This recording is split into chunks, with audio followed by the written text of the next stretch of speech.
Welcome to Peng Peng Peng.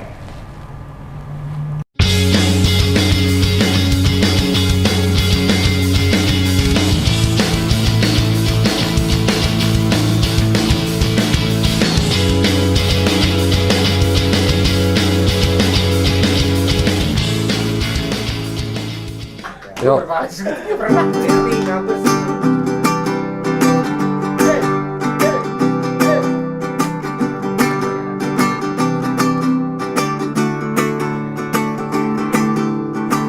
Kembali lagi bersama Tirta.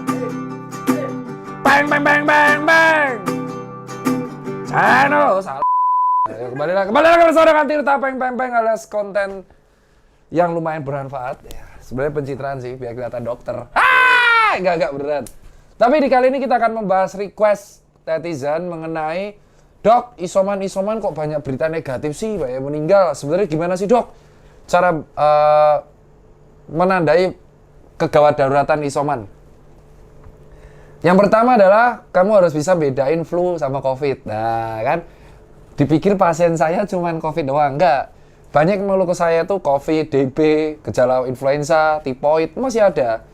Bahkan ada di beberapa tempat penyakit kulit, empedu, banyak pasienku tuh di telemedicine, wah, dan ada yang juga mengunjungi di Kartika Pulau Mas. Aku praktek Kartika Pulau Mas.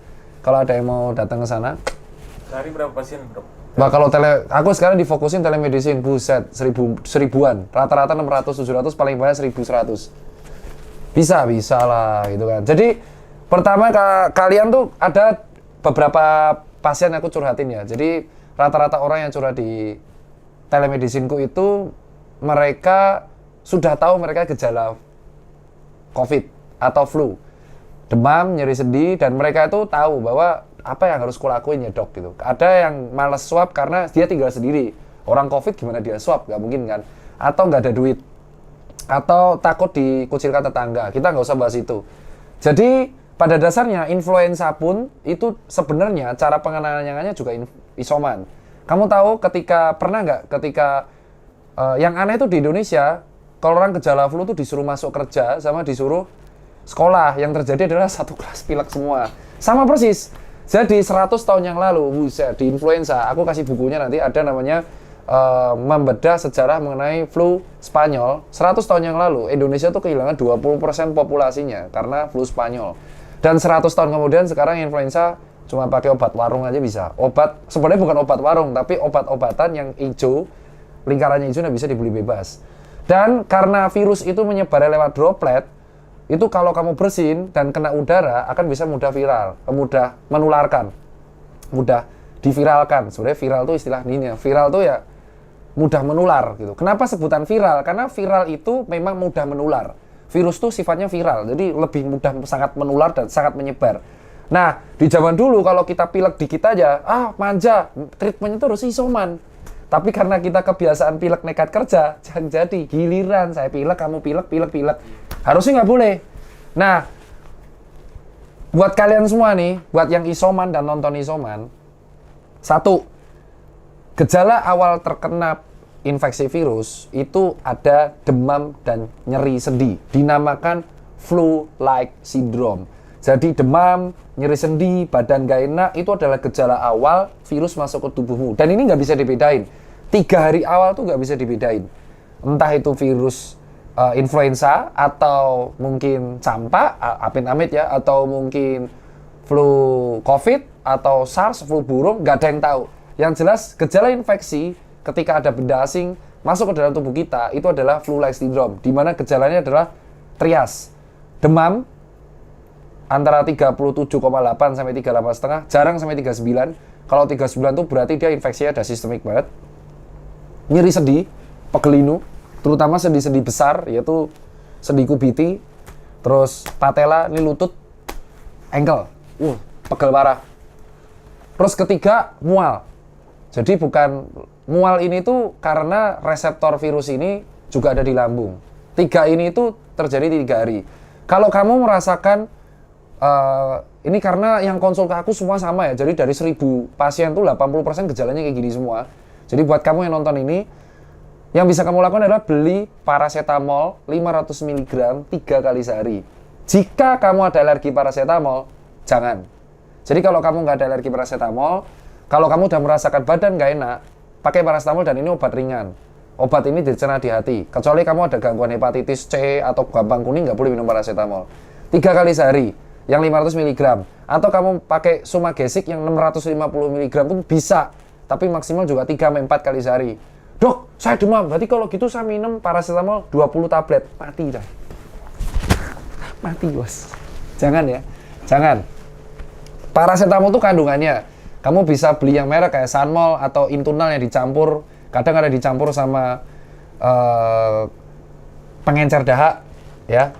Nah, itu yang pertama. Nah, titiknya tuh di hari ke-4 sampai 6. Nah, hari ke-4 sampai 6 ini poin kedua soal isoman ya. Karena biar kalian sadar, ini cara titik ke-4 ke-6 ini baru kebedain. Kalau influenza, dia cenderung pilek. Walaupun tidak semuanya ya, tapi rata-rata orang influenza yang tipe A, tipe B, itu pilek bersihnya luar biasa. Jadi hidung gatel banget. Hidungnya gatel, pilek, melernya tuh warna apa? Putih. Kalau bakteri hijau, putih banget, jadi bersin, gatel. Jadi memang influenza itu nyerangnya lebih ke THT memang rata-rata. Pilek. 100 tahun lalu nyerangnya paru juga. Kalau COVID, dari ke-4 sampai 6, itu batuk. Sama nyeri telan. Udah beda, bos. Ya? Beda. Jadi kalau kamu lebih, influenza juga ada batuk, tapi rata-rata berdahak. Dan bisa keluar. Kalau COVID, dia berdahak, tapi dahaknya nyangkut di sini, nggak bisa keluar. Paham ya? Makanya kayak rasanya batuk terus karena dia pengen ngeluarin dahak di sini, tapi dahaknya nggak bisa keluar. Kalau influenza dahaknya di sini, makanya bisa keluar. 4 sampai 6 itu kalau kamu swab antigen kedetek. Kalau orang pilek, saya pernah pilek berkali-kali, di swab antigen negatif, di PCR pun negatif, karena memang bukan COVID. Ya. Dan yang flu juga banyak. Nah, kalau kamu pilek dan influenza, pengobatannya beda. Sudah banyak obat warung ya kan, dicampur itu ada pseudoephedrine, Rinos, budesonide, semprotan atau pakai ambroxol, serah. Nah, kalau kamu kena yang COVID, ini gejala utamanya adalah nyeri telan, batuk. Dan mulai muncul anosmia, augesia, parosmia. Anosmia itu adalah kamu nggak bisa mencium bau-bauan. Karena ada anosmia, maka terjadi augesia. Augesia adalah tidak bisa mengecap indera asin dan indera manis. Dan yang terakhir parosmia, rasanya bau busuk atau bau gosong terus. Nah, jadi ngaco. Ini terjadi karena terjadi blokade akibat sel radang yang melawan virus di reseptor nomor 2, nervus olfactorius. Nah, kalau treatmentnya COVID, dia batuk. Batuknya itu berat, tapi mau ngeluarin dahak nggak bisa. Maka orang lebih sering batuk kering. Nah, makanya dikasih asetilcysteine. Asetilcysteine atau OB atau bisa juga OBH hitam atau ambroxol juga bisa. Itu obat-obat ringan juga. Biru sih, bukan ringan-ringan banget. Itu mengencerkan dahak sehingga bisa dikeluarkan. Karena COVID ini menghasilkan dahak yang kental. Nah, ini masuk gejala ringan. Jadi demam, nyeri sendi, terus anosmia. Dan anosmia ini bisa bertahan sampai 3 minggu. Dan bukan faktor utama penularan. Faktor utama penularan adalah demam dan batuk. Karena demam tanda infeksinya aktif. Anosmia itu tidak setelah kalau kamu patokannya sudah selesai isoman dan tidak ada batuk dan demam, itu cukup kamu nutrisi, protein, atau tinggal dikasih obat nasal, ini mahal tapi, atau yaudah biarin aja, nanti dia akan pulih sendiri. Nah, di hari 4-6 ini mulai kasih asetilcysteine dan wajib bed rest total. Kalau influenza, dia gejalanya pilek, nyeri telan juga, tapi batuknya berdahak.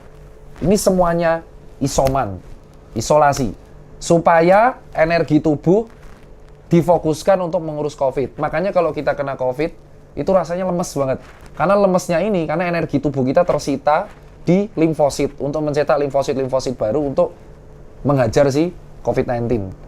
Nah, makanya di hari 4-6 ini, selain obat-obatan, perlu intake nutrisi dan cairan yang cukup. Kalau sampai kamu nggak minum air yang cukup, kamu akan dehidrasi karena energimu, airmu habis untuk ngurusi si COVID ini dari dalam antibody. Kalau nutrisimu nggak cukup, susah. Lah, nutrisi yang cukup itu bukan nasi putih. Yang banyak bukan, secukupnya, tapi protein dan vitamin. Protein itu adalah zat pembangun tubuh, kayak sel rusak diganti sama dia. Kalau energi, ya, virus juga butuh energi. Jadi kalau kamu ngasih karbohidrat terlalu banyak, ya virusnya juga seneng karena dia parasite. Virus itu tuh nggak bisa tumbuh kalau nggak hidup di dalam sel tubuh manusia. Kebetulan yang diganggu adalah sel-sel yang di bidang di pernafasan. Makanya sel radangnya menghancurkan sel kita sendiri. Paham? Jadi pada dasarnya, kalau kamu makan nasi terlalu banyak pada waktu COVID, ya itu nggak menyembuhkan apapun. Virusnya juga tumbuh, itu juga tumbuh. Kalau mau, karbonya secukupnya, tetapi protein yang cukup. Protein dalam apa? Ada nabati, tempe, tahu, kedelai, atau putih telur, ayam, sup kaldu ayam, bawang. Nah, gunanya bawang sama jahe anget di hari ke-4 sampai 6 adalah melegakan. Karena bawang, sama jahe, temulawak itu memiliki suplemen anti radang. Jadi tidak menyembuhkan tapi membuat kita lega. Kayu putih kalau diuapkan tidak menyembuhkan COVID, tapi jangan panas. Tapi kayu putih membuat hidung kita menjadi lega. Lakuin aja yang kamu suka. Nah, hari ke-8 ini titik kritisnya, bos. Sama kayak DB. Kalau DB, virus itu hari ke-5 dia pelana kuda. Naik, turun, dingin, hancur dia trombositnya. Kalau COVID, dia tinggi terus. Hari ke-7 ini, kalau kamu membaik, hari ke-7 demam mulai hilang, tinggal anosmia sampai hari ke-10. Tapi kalau kamu memburuk, hari ke-7 sampai 10, batukmu memberat. Karena virusnya mulai mencapai paru. Nah, di sini batuknya memberat, paru-parunya seakan tenggelam.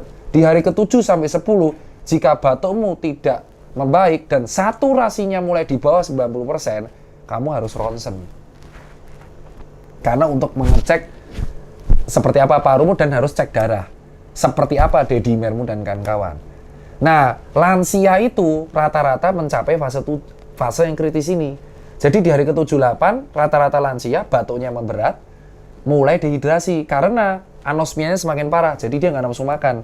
Karena nggak nafsu makan dan nggak mau minum, kita kekurangan energi dan kekurangan cairan, sehingga penyembuhan jadi tertahan. Akibatnya, lansia menjadi dehidrasi, menjadi kekurangan nutrisi, dan gejala COVID-nya semakin parah infeksinya. Nah, di hari 78 inilah titiknya. Kalau saturasimu kritis ya, buat kamu yang isoman, jika di hari ke-78 infeksi, saturasimu di bawah 90%, lemes, terus dipegang sini, jadi cara ngeceknya kuku ini ditekan, kalau kembali kurang dari 2 detik, berarti bagus kapilernya. Tapi kalau ini lama, dehidrasi, hati-hati.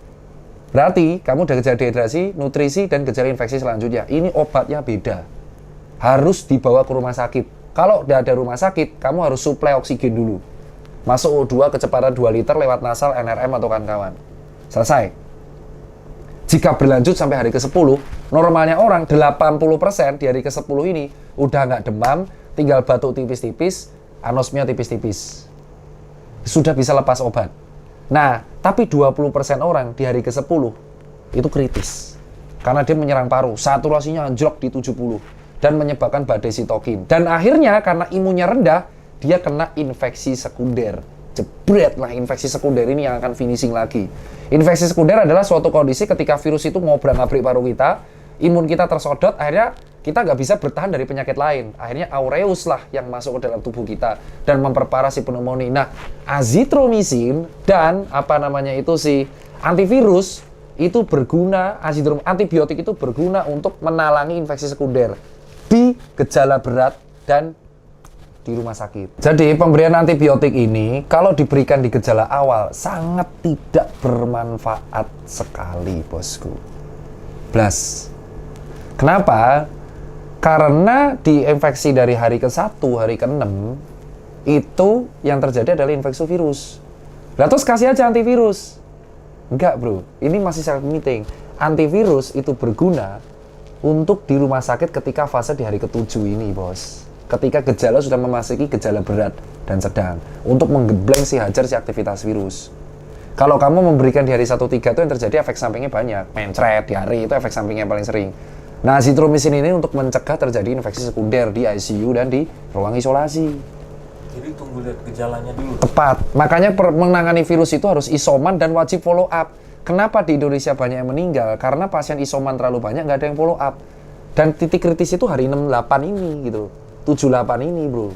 Karena banyak lansia, 80% dari 78 tuh akan mulai perbaikan. Kayak DB hari 3 sampai 5. Tapi kalau COVID, 80% di 78 perbaikan. 20% perburukan. Gitu ceritanya. Paham semuanya? Nah di lansia, buat kalian harus aware sama 4 hal.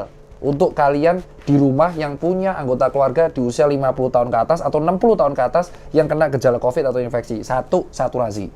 Beli oximeter, saturasi ini harus di atas 90%. Pastikan lansia. Kedua, jika ada komorbid, selalu konsulkan ke dokter yang menangani. Misal diabetes, GDS-nya berapa. Ya.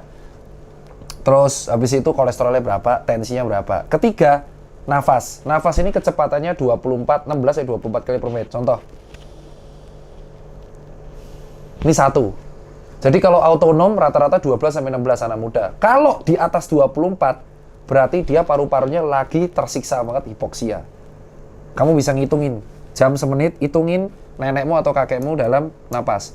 Yang keempat adalah cek telapak tangan. Kalau basah banget, denyut nadinya lemah, dan orang yang nggak mau makan, itu dehidrasi. Ketika 4 hal ini terjadi, kamu cari oksigen, cari IGD, pastikan nutrisi cairan tercukupi. Kalau dia udah nggak mau makan, mual muntah, tetap bawa IGD. Terjadi perburukan nutrisi. That's it. Ya. Lah kenapa orang harus ventilator? Karena saturasinya, dia sudah garing 14 nih, saturasinya anjlok terus, paru-paru dianggap tidak bisa, otot nafas tidak bisa nih kalau nafas sendiri, udah kecapean, otot nafasnya capek, terjadi ARDS, acute respiratory distress syndrome, jadi otot nafasnya udah capek, dikasihlah ventilator positif, jadi dipakai mesin nafasnya, supaya intake oksigen bagus. Nah, bisa pakai NRM di sini, atau CPAP di sini, atau bisa memakai intubasi yang dimasukin selang di ICU, intensive care unit.